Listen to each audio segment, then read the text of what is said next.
함께 보실 하나님의 말씀은 마태복음 8장 18절로 22절까지 말씀입니다.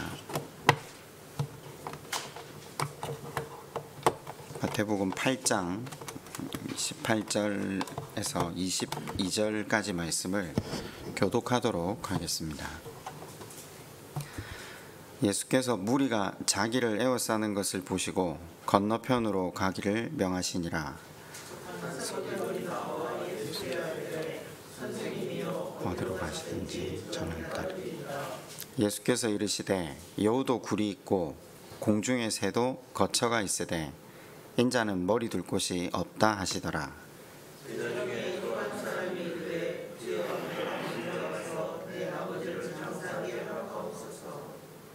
함께 봅니다. 예수께서 이르시되 죽은 자들이 그들의 죽은 자들을 장사하게 하고 너는 나를 따르라 하시니라. 아멘. 우린 계속해서 예수님 말씀하시는 깨어있는 삶이 무엇인가를 살펴보고 있는 중입니다. 바꿔 말하면 구원을 이루어가는 삶,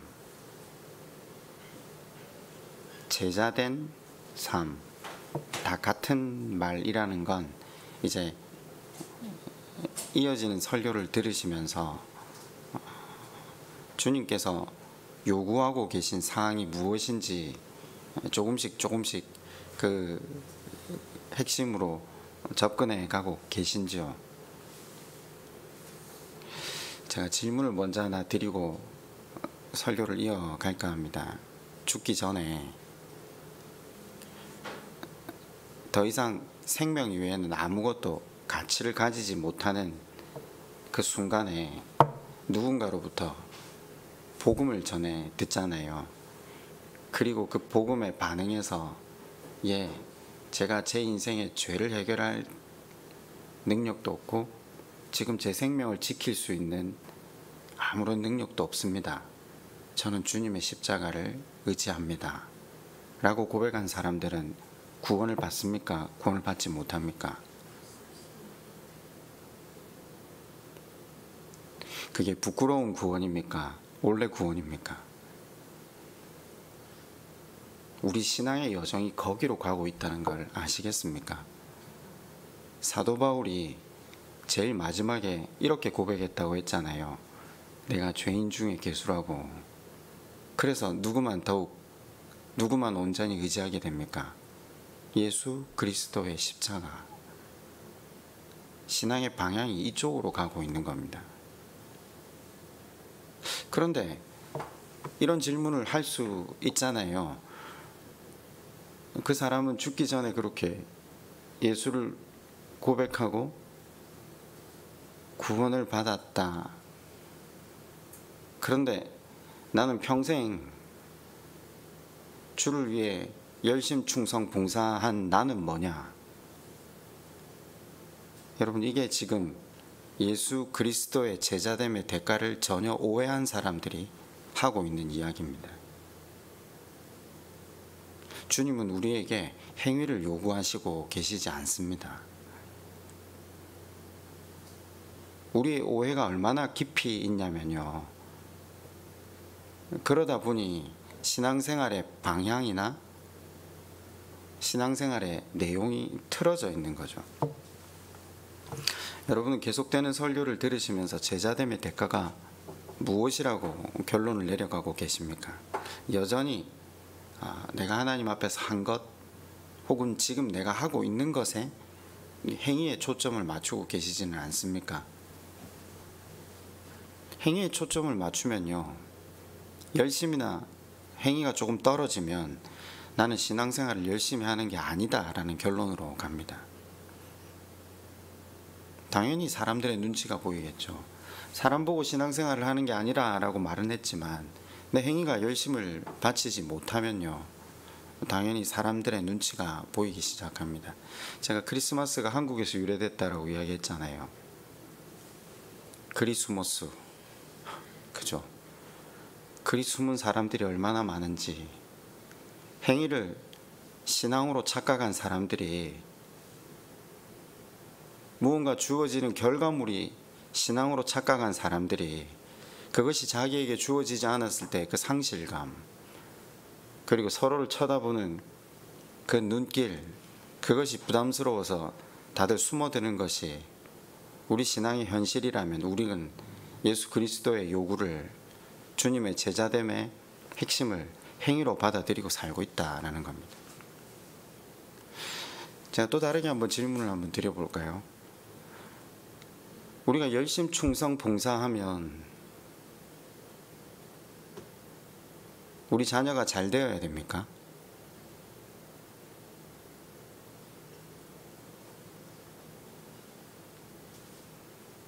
아니, 설교를 들으시는 분들 대부분 이 지금 질문에 아마도 명확하게 뻔한 답을 던지고 계시지는 않습니까? 그럼 제가 역으로 한번 질문을 해볼까요? 아브라함의 아들 이삭이 잘 됐습니까? 그 이삭의 아들 야곱과 에서는 잘 됐습니까? 야곱의 아들들은 잘 됐습니까? 요셉의 아들들은요? 모세의 아들들은요? 다윗의 아들들은요? 가만히 성경을 살펴보면 우리가 잘 된다라고 하는 모습이 무엇인지 좀 고민을 해봐야 됩니다. 그러면 무조건 잘 된다라고 배운 건 성경에 나오지 않는 여러 목사들의 이야기일 뿐이겠죠. 성경에서 내 영혼이 잘 되고 범사가 잘 된다라고 하는 것은 구원을 이루어 가는 것 이외에는 없습니다. 이 땅의 모습이 어떠하건 하나님의 목적은 구원을 이루게 하는 것입니다. 그것보다 더 좋은 것은 아무것도 없거든요. 그것에 비교할 만한 그 어떤 것도 없기 때문에 하나님은 잘되게 하시고 계십니다. 다만 우리는 우리 자녀들이 좋은 대학 못 가고 좋은 직장 못 가거나 결혼을 제대로 못했다 그러면 잘되게 하시지 않았다라고 이야기할지 모르지만 이삭이 그랬고 야곱이 그렇고 요셉이 그렇고 그죠. 성경에 나오는 모든 인물들은 각자 구원을 이루어 가기 위한 하나님의 인도하심의 여정을 가게 됩니다. 그 여정이 대부분 광야이고 폭풍이고 구덩이일지 모르겠지만 하나님은 그것을 단 한 번도 인생에게 시련이라 표현하시지 않고 이벤트라고 이야기를 하고 계신 이유가 여기 있다라는 거죠. 자, 신앙생활이 누림이 아니고 극기가 되는 이유, 사람들의 눈치를 보고 그리 숨게 되는 이유가 무엇입니까? 바로 이 제자됨의 대가를 행위로 받아들였기 때문에.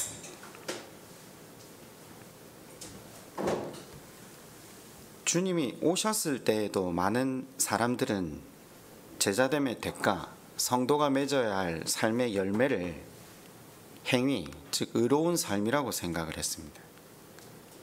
성경에서 말하는 의, 이제 시내가 교우 여러분들은 이 의에 대한 단어가 잘 정리가 되셨죠.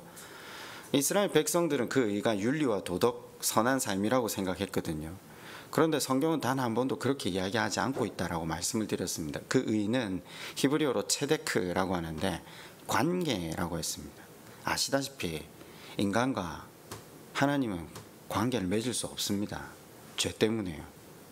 근데 누가 인간과 하나님을 관계에 맺을 수 있도록 도우셨죠? 예수 그리스도가 십자가에서 죽으심으로 그 피로 그 공로로 말미암아 하나님과 바른 관계를 맺게 되어집니다. 성도가 맺어야 할 의의 열매가 무엇입니까? 예수 그리스도의 십자가를 붙드는 겁니다. 누가 붙들죠? 상한 심령이 된 사람들만 붙듭니다. 자기에게 소망이 없음을 안 사람들만 예수 그리스도의 십자가를 붙들게 됩니다. 그래서 주님이 그 길로 우리를 데려가고 계신 겁니다. 그 길이 우리 신앙의 목적지고 목표가 되는 것이 바로 여기에 있습니다. 예수 그리스도만 의지하게 하려고요. 이스라엘 백성들은 그 의를 그 의로 배우지 못했던 것 같습니다. 실제로 구약 내도록 하나님이 이걸 안 가르치셨나? 아닙니다. 선지자들을 보내서 끊임없이 그 의가 그 의가 아니라는 것을 반복적으로 말씀하셨었습니다. 다만 듣고 있는 사람들이 그것을 하나님 말씀이 의미하는 바를 그렇게 받아들이고 나아가지 않았다는 게 문제죠. 여전히 이스라엘 백성들은 하나님을 기쁘시게 한답시고 선택한 것이 선한 삶이었습니다. 선한 삶. 근데 사실 인간의 선한 삶이라는 게 얼마나 이율배반적입니까? 한계가 있다는 것도 우리가 잘 알잖아요.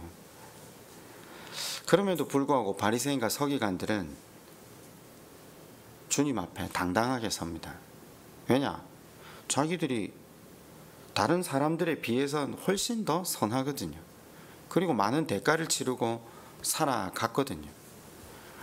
하나님 앞에서 누구보다 하나님을 잘 섬기고 이웃을 위해 자신의 것들을 나누며 살아가는 사람들이었거든요. 그러니 이스라엘 백성들에게 존경받던 사람들이 바리새인과 서기관이라고 말씀을 드렸습니다. 바리새인과 서기관들은 누구도 자신의 신앙의 방향이 잘못되었다라고 의심을 해본 적이 없던 사람들이었습니다.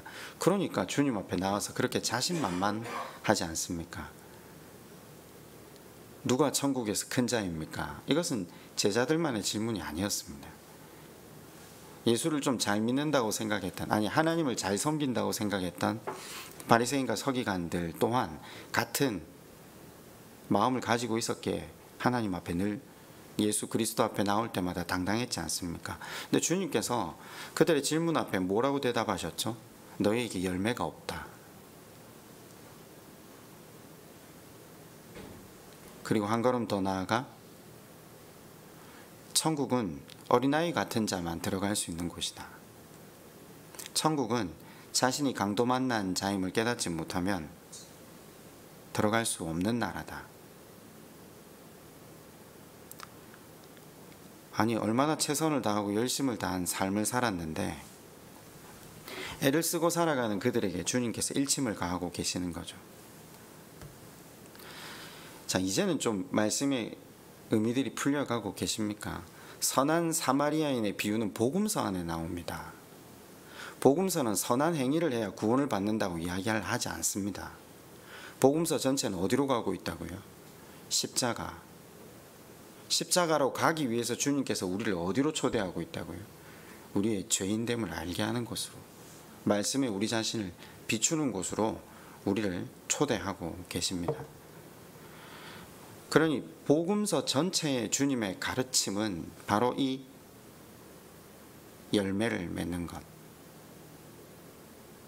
제자됨의 대가, 깨어 산다는 것, 지금 같은 이야기잖아요. 표현은 다른데 같은 내용을 촉구하고 계시는 겁니다. 왜냐하면 주님의 목회 방향이 뚜렷하기 때문입니다. 주님의 가르침의 내용이 항상 일관성 있게 가고 있기 때문이죠. 사실 여기 안에서 이 주제가 방향성이 여기로 가고 있다는 걸 해석하지 못하면요, 늘 다르게 비유가 예수님 말씀을 해석할 수밖에 없거든요. 근데 방향만 제대로 잡히면 모든 비유가, 모든 예수님의 말씀이 굉장히 명쾌하게 풀릴 수 있다는 거죠. 예수님 가르침, 예수님 목회 방법이 도대체 뭐죠? 그러면 제가 이제까지 말씀을 드렸으니까 우리 지난 시간 주님의 목회 방법에 대해서 좀 살펴봤잖아요. 여러 가지 이적을 베푸셨을 때 수만 명의 사람들이 주님을 따르거든요. 기회잖아요. 주님께 목을 메고 나왔는데 등록카드 돌리면 그 사람들 등록할 거 아니에요.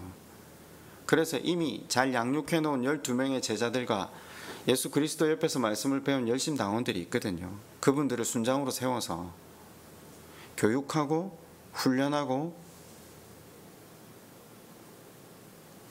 그 사람들을 인도하셨다면 저는 결단코 이스라엘에서 가장 큰 교회를 예수님 세우실 수 있었다고 생각합니다. 예수님 그걸 모르시는 분이 아니잖아요. 근데 왜 주님이 그 방법으로 목회를 안 하시고 계시냐는 거죠. 한번 옛날에 이제 그 주님의 말씀만 빨간색으로 된 것만 계속 읽어보면서 제가 고민을 참 많이 했었거든요. 우리가 가지고 있는 목회 방법과 주님은 왜 이런 목회 방법을 사용하셨을까? 여기에 대해서 좀 고민하는 사람들은 앞에 없을까? 여기에 대해서 신앙의 선배들은 좀 깊이 있게 책을 쓰신 분들은 없을까? 여러분, 주님의 목회 방법이 뭐죠? 회개하고 천국을 누려라 라고 이야기를 합니다. 그 주님의 목회 방법의 제일 서두에 뭐가 나오죠? 회개입니다. 같은 방향이잖아요. 빛이신 주님이 인생에게 다가오면요, 모든 인생이 한결같이 느끼는 게 뭡니까? 빛이신 하나님이 우리에게 다가오면 인생은 무엇을 느끼죠? 죄, 두려움, 그죠? 죄를 깨닫습니다. 주님이 이 땅에서 목회하실 때 설교를 통해서, 때론 지적하심을 통해서 인간의 본질을 대면시키십니다. 끊임없이 죄를 드러내시는 설교를 하셨잖아요. 빛이신 하나님 예수 그리스도께서 인간에게 다가오심으로 그 죄가 드러나면 인간의 반응은 항상 두 가지로 나뉩니다. 하나는 세리와 창기의 기도로 가게 됩니다. 하나님, 인생이 이런 존재였네요. 제가 이런 존재였네요. 그런데도 주님 이렇게 저를 긍휼히 여겨주심이 감사할 따름입니다. 저는 성전 안에 들어가서 예배드릴 존재가 못 됩니다. 그저 이 성전 밖에서 주님 찬양하고 주님께 기도하겠습니다. 이런 주님 앞에 반응을 하는 자들에게 주님은 무엇을 약속하시냐면요, 세상이 줄 수 없는 참 평안을 그들에게 붓겠다라고 약속하십니다. 근데 재밌게도 하나를 더 약속하시죠. 그가 구하지 아니한 부와 기도 내가 그에게 허락하시리라. 먼저 그 나라와 그 의를 구하는 자들에게 내가 이 모든 것을 더하리라. 주님은 날마다 약속을 하고 계십니다. 근데 여러분, 우리는요, 먼저 그 나라와 그 의를 구하기보다 그리하면 이 모든 것에 우리의 시선이 초점이 맞추어져 있지는 않습니까? 순서만 바뀌면 하나님 그분께서 우리의 인생을 책임져 주시겠다 하시는데, 죄를 드러내시는 주님 앞에 또 하나의 반응은 주님을 못 박는 겁니다. 죄가 드러나는 것을 못 견디는 겁니다. 여러분, 이게 주님의 목회 방식입니다. 그죠? 그런데 죄를 드러낸다, 아시다시피 바리새인과 서기관들에게 얼마나 예수님이 독설을 내뱉으십니까? 근데 우리 지난주 수요 성경 공부 때 주님의 본심이 뭐라고요? 하나님의 본심이 무언가 성경 곳곳을 통해 살펴봤잖아요. 하나님의 본심은 인생을 본 뒤 근심하게 하는 것이 아니라고 합니다. 하나님의 본심은 인생에게 좋은 것 주시고 기쁘게 하는 것이 인생을 향한 하나님의 본심이라고 합니다. 제가 이런 표현을 했는데, 아이들에게 몇 년을 합니까? 이 닦아라, 세수해라, 씻거라, 이불 개라, 네 할 건 네가 챙겨라, 청소해라, 예의를 갖춰라, 바르게 살아, 똑바로 행동해라. 죽을 맛입니다. 아이들 입장에서는. 엄마 계모 아니야? 그런 말을 많이 안 들어보십니까? 아이들에게는 그 시간이 고난이고 광야고 고통이고 구덩이입니다. 하나님은 우리가 구원을 얻고 참된 평강을 이 땅에서 누리게 하는 게 목적이시니까 끊임없이 우리에게, 사랑하는 자녀에게 말씀을 하고 계신 거죠. 주님은 제자로 부르시기 위해 자신을 바로 대면할 수 있도록 가르치고 인도하신다.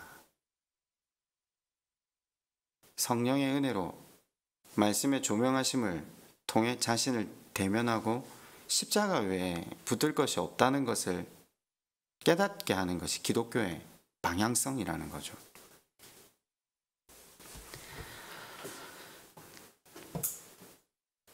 만나면 죄만 드러내셨냐? 그건 아니죠. 예수님을 바리새인과 서기관들이 뭐라고 비난합니까? 파티 플래너라고 하잖아요. 예수님은 금식도 안 하고 제자들과 만나면 먹고 마시고 논다고. 그 이유가 뭡니까? 설교는 그렇게 하셨지만 사람들과 만날 때는 늘 친밀한 교제로 나아가셨던 분이 예수님이셨죠. 교회는 이와 같은 목회 방향을 따라가야 된다고 저는 생각합니다. 설교나 말씀을 통해서는 성령의 조명하심을 통해 우리가 누군지를 대면하지만, 우리가 함께 모이면 서로 죄인됨을 고백하고 위로하고 먹고 마시며 이 땅에서 살아갈 때 서로에게 진리의 조언자가 되고 하나님 바라볼 수 있도록 돕고 도움 속에 살아가게 하는 거죠.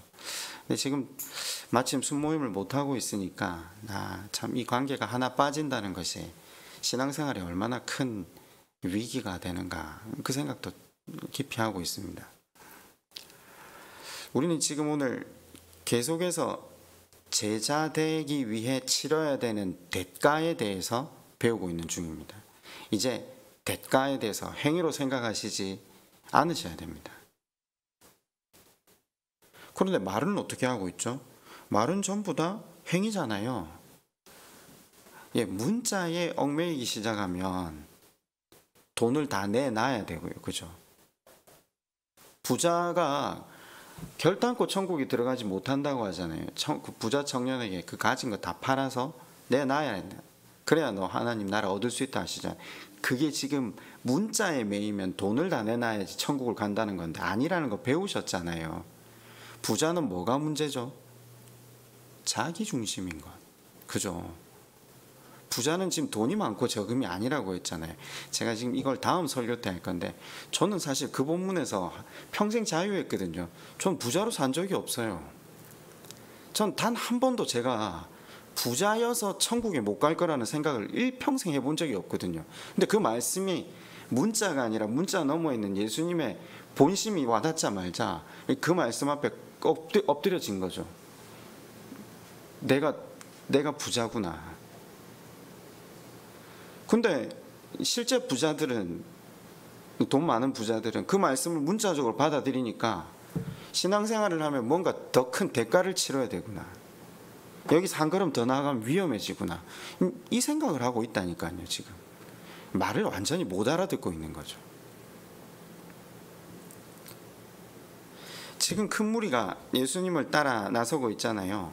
예수님이 무리를 벗어나서 호수 건너편으로 가자고 제자들에게 이야기를 할 때였는데, 그때 한 서기관이 나옵니다.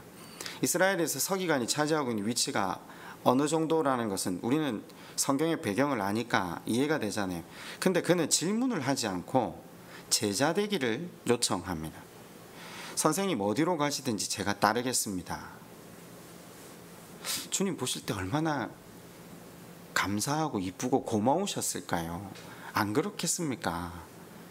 자기의 모든 지휘와 자기가 가진 모든 것을 버리고 지금 주님을 따르겠다라고 하잖아요.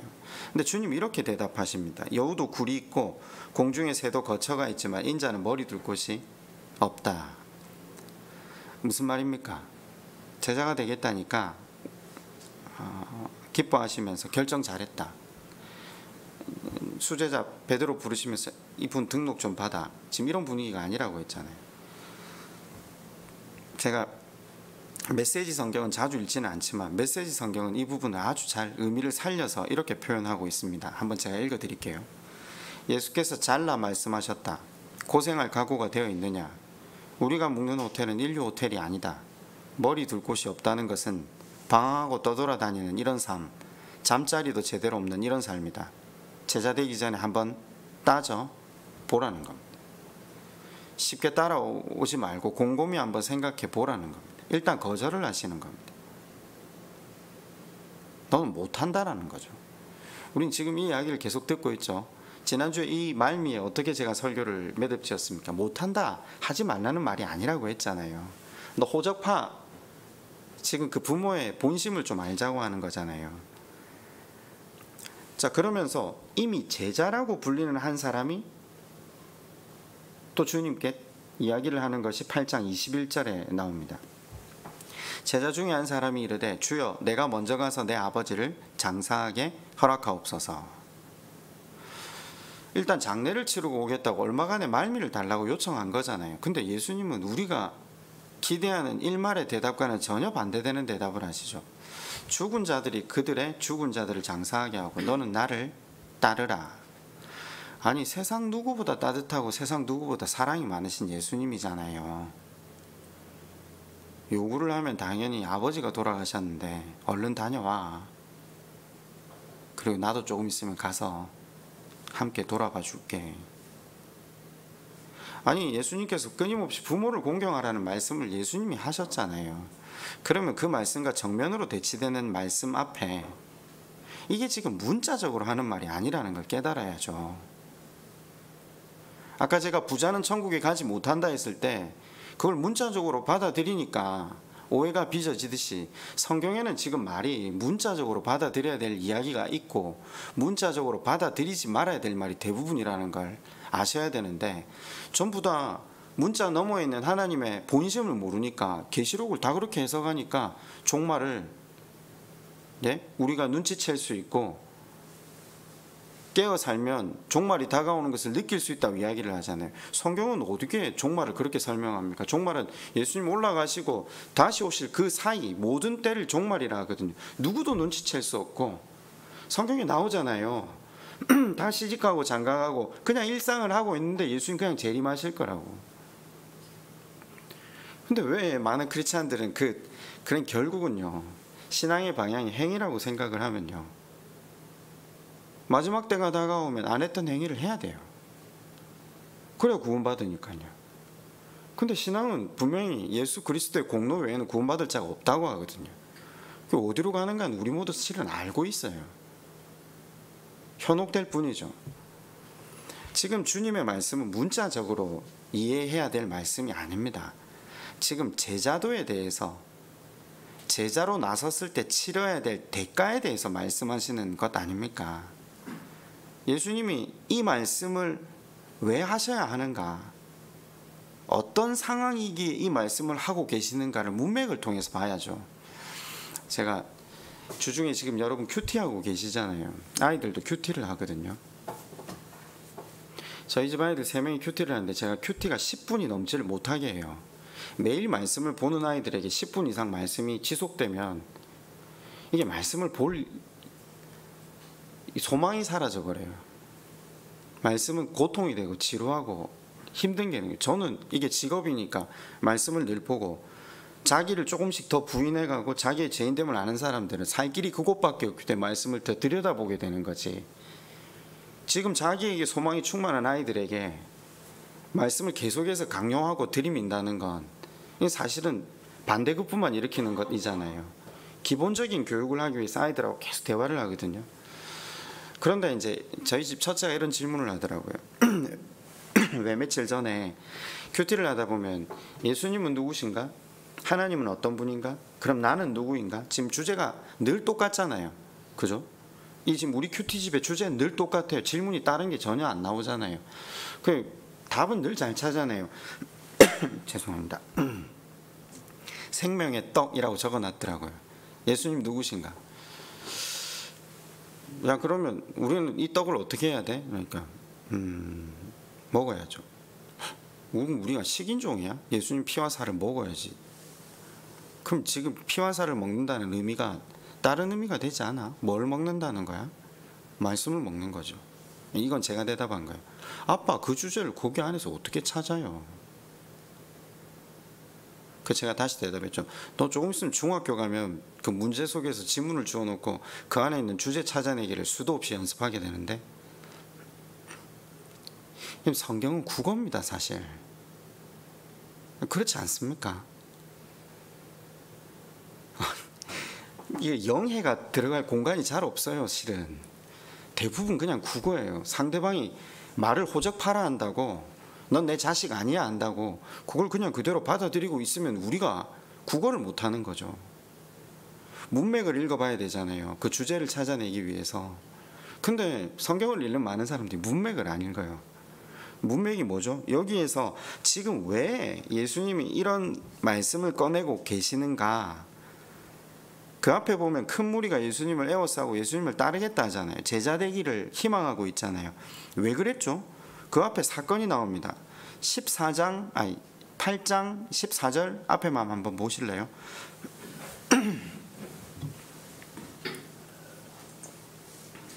어떤 사건이 있죠? 예수께서 베드로의 집에 들어가서 그의 장모가 열병으로 앓아 누운 것을 보시고 그의 손을 만지시니 열병이 떠나가고 여인이 일어나서 예수께 수종들더라. 저물매 사람들이 귀신 들린 자를 많이 데리고 예수께 오거늘 예수께서 말씀으로 귀신들을 쫓아내시고 병든 자를 다 고치시니.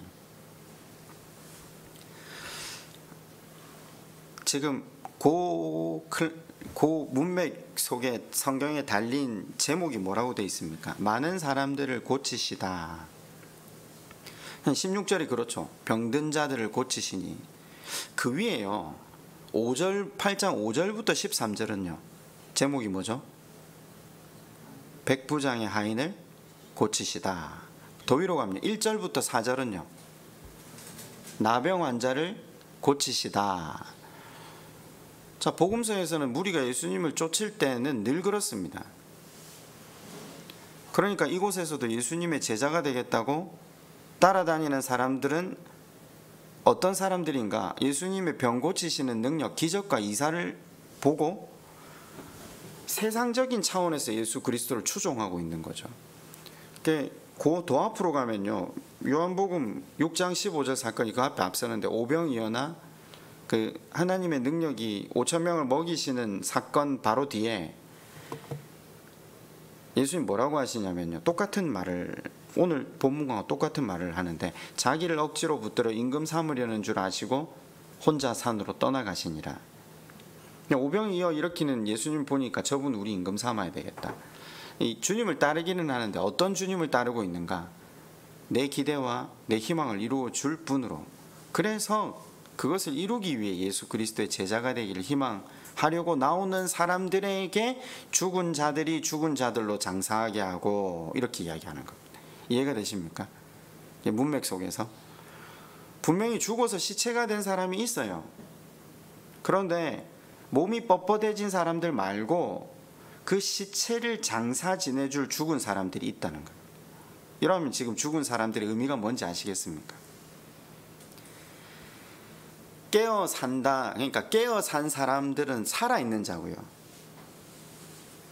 깨어 사는 삶을 살지 못하는 사람들은 죽어 있는 자로 지금 표현을 하시는 겁니다.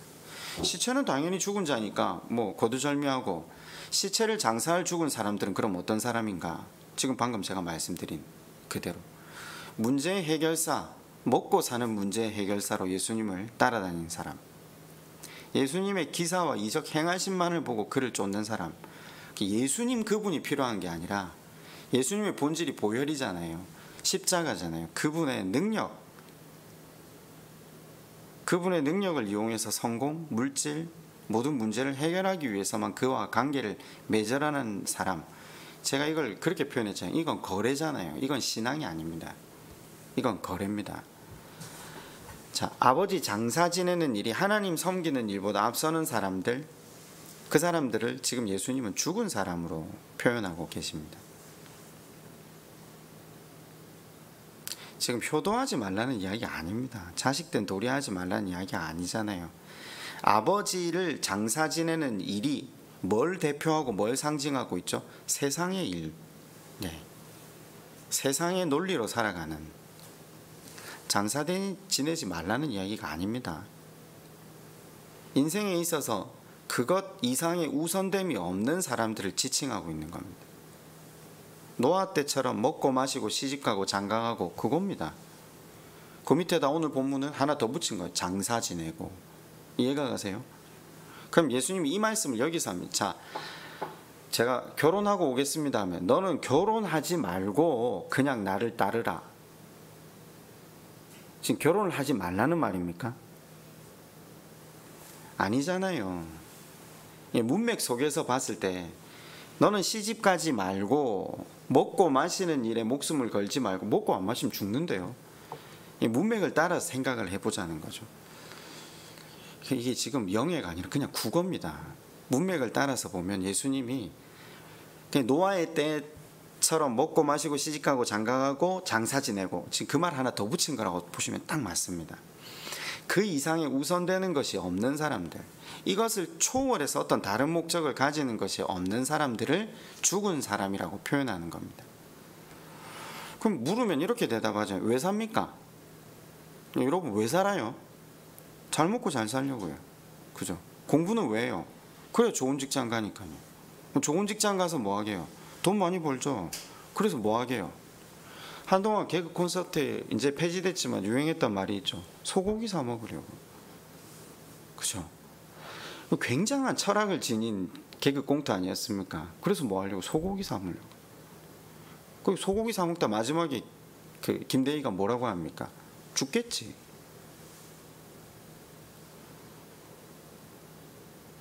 애들 보고 왜 공부해? 대학 잘 가려고요. 대학 잘 가서 뭐 하게? 좋은데 취직할. 좋은데 취직해서 뭐 하게? 결혼 잘 하려고요. 잘 먹고 잘 살려고 하는 거죠. 그것 이외에 더 이상의 목적이 없는 사람들.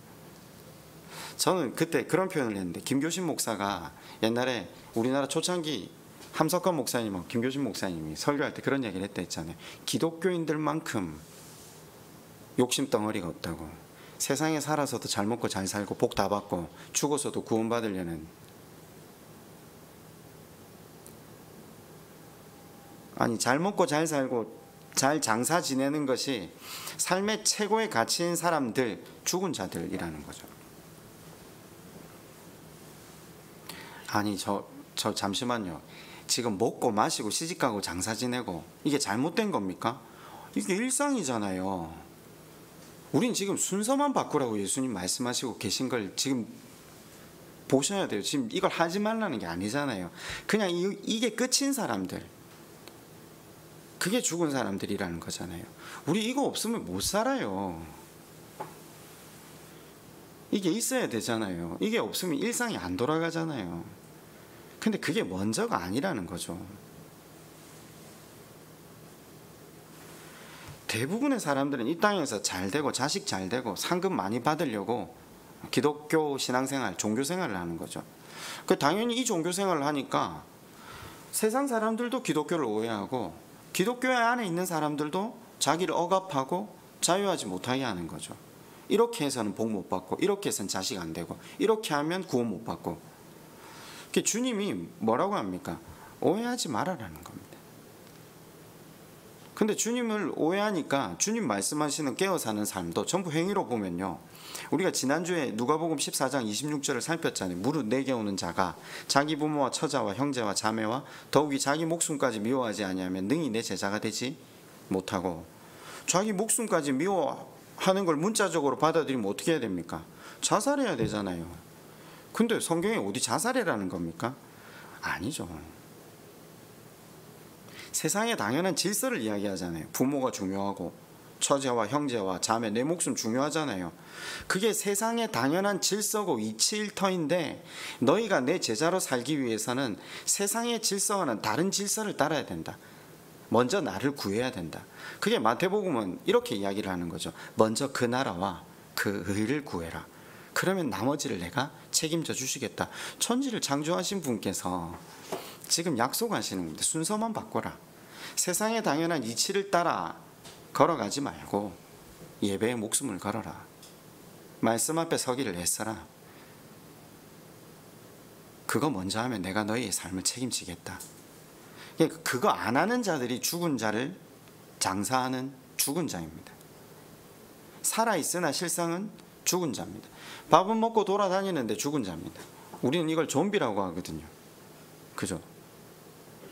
이 좀비들이 예수를 따르는 이유가 뭐죠? 잘 먹고 잘 사는 것, 시집 장가 잘 가고 장사 잘 지내는, 그것 때문에 예수를 필요로 하는 것. 그런데 여러분, 이거는요 자기중심적인 종교생활이잖아요. 이게 부자라니까요.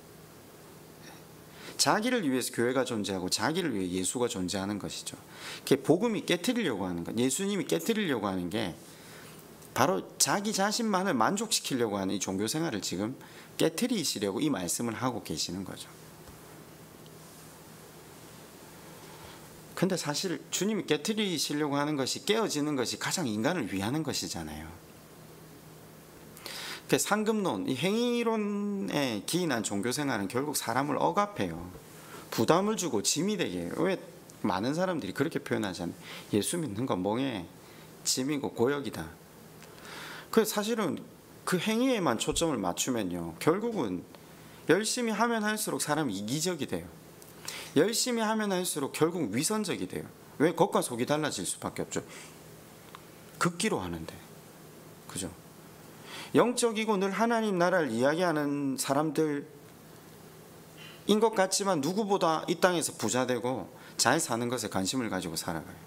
사기도 사실 더 잘 쳐요. 하나님 이름 들먹거려 가면서까지 사기치죠. 주변에 그런 예수 믿는 사람들 많잖아요. 성경을 잘 못 배워서 그렇죠. 아니요, 예수님 말씀을 그렇게 자기의 원하는 쪽으로 받아들여서 그렇죠. 자기 뜻을 이야기하면서 하나님 뜻이라고 이야기를 늘 해요. 자기가 들은 성령의 음성이다. 성령의 음성은 그런 데 이야기하지 않아요. 지금 이 시대 기독교인들이 그런 모습으로 살아가니까 세상 사람들이 기독교를 보고 개독교 혹은 너는 진짜 억눌린 삶을 살구나, 자유가 없는 삶을 살구나, 예수 믿지 말고 그냥 나랑 편하게 지내지 않을래? 초대하잖아요. 아니, 우리 신앙이 이 한 단어를 잘못, 예수님의 요구를 잘못 오해하면요, 얼마나 심각한 문제가 생기는지 모른다라는 거죠. 그게 죽은 자들이죠. 살아있으나 실상은 죽은 자들이라는 거예요. 그걸 주님이 지금 깨닫게 하시려고 이 말씀을 던지는 거죠. 그게 장사 지내지 말고 나를 따라야 돼. 이 말씀이 사실 굉장히 충격으로 와닿아야 됩니다. 예수 믿는다는 게 그런 거 아닙니까? 예수님이 이렇게 말씀하시잖아요. 천국은 밭에 간 주인을 보화를 발견하고 자기의 전 재산을 팔아서 그것을 사는 것. 그래, 다른 거 다 버리고 다 팔아서 예수 그리스도만을 붙잡는 거죠. 예. 먹고 마시고 시집가고 장가가고 장사 지내는 것보다 인생에 있어서 더 최고의 가치가 예수님이라는 거. 예, 그걸 발견하는 거. 그게 신앙이거든요. 그 마지막 날 속았다 하면 안 됩니다. 이런 게 기독교인 줄 몰랐다. 아니요, 말씀을 들으시고 지금 돌아서야 된다는 거죠. 예수님이 지금 그 말을 하는 거예요. 무리가 따라오니까 너 따져봐. 너 기대하는 거 내 뻔히 아는데 나는 네가 기대하는 거 그거 못 줘. 아니, 실은 주님만을 기대하면 주님 주실 거면서도 주님 말씀을 그렇게 하시는 거예요. 그 잘못된 기대 깨워져야 된다는 거예요. 그 잘못된 신앙의 방향 깨워져야 된다는 거예요. 그래야 진리가 있다는 거죠.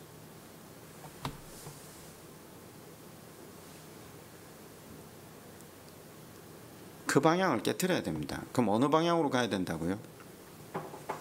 예수님 목회 방향이 어디시라고요? 우리 신앙의 방향이 어디라고요? 사도 바울의 고백이라고요. 네, 상한 심령, 죄인됨을 깨닫는 것이 신앙의 방향이라고요. 네, 그건 명확합니다. 네, 방금 김혜민 집사님 나오셔서 대표 기도를 이렇게 하시는데, 그렇죠. 이게 너무 고통스럽지만 이게 정상입니다. 집사람이 한동안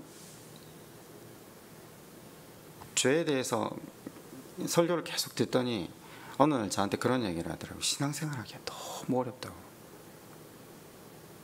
차라리 극기로 열심으로 신앙생활 하던 때가, 하나님 앞에 애를 쓰던 그때가 쉬웠다고. 교회 장의자에서 몇 개월씩 자고 첫 시내버스 타고 새벽 기도하러 가고 10의 몇 조를 하나님께 드리고 주말 없이 봉사하고 헌신하고 나름대로 자부감이 있고 프라이드가 있고, 그렇게 살지 못하는 사람들보다 자기는 하나님 앞에 드린 게 있다고 생각했던 그때가 훨씬 쉬웠다고. 말씀 앞에 자기를 대면하고 또 대면하고 또 대면하고, 그래서 환멸의 밤을 맞이한다는 게 얼마나 힘든지. 제가 옆에 있으면서 신앙생활의 방향이 그쪽이라고.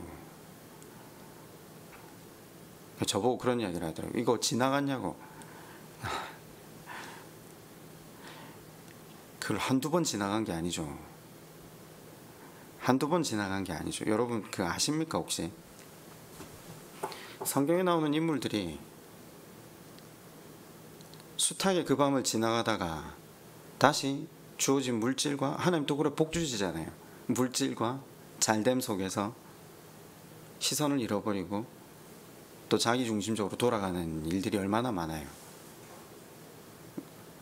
그 하나님 주시는 게 목적이거든요. 늘 좋은 것 주시는 게 목적인데 그것 때문에 사람이 망하잖아요. 또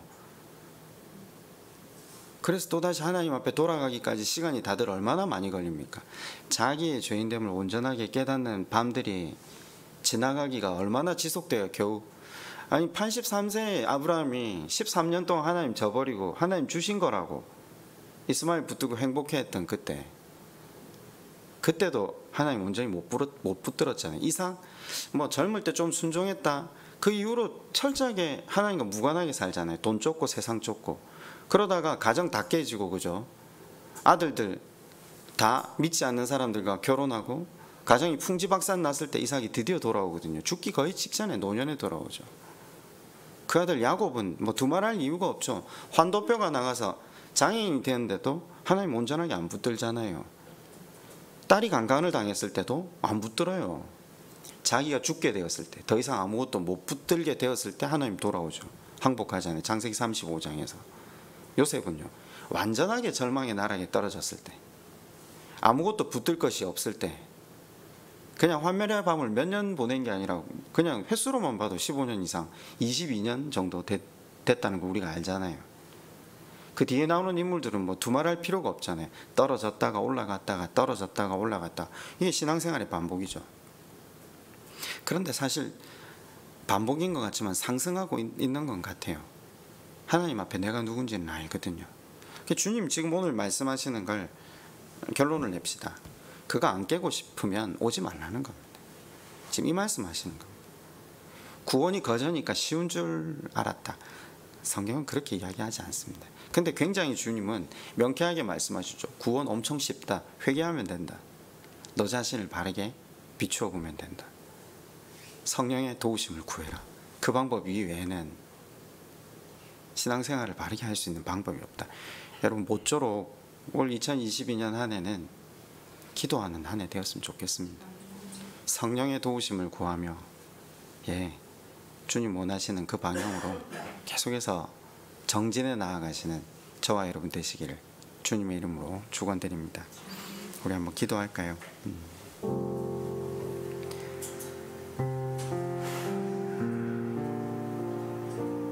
성령 하나님의 조명하심으로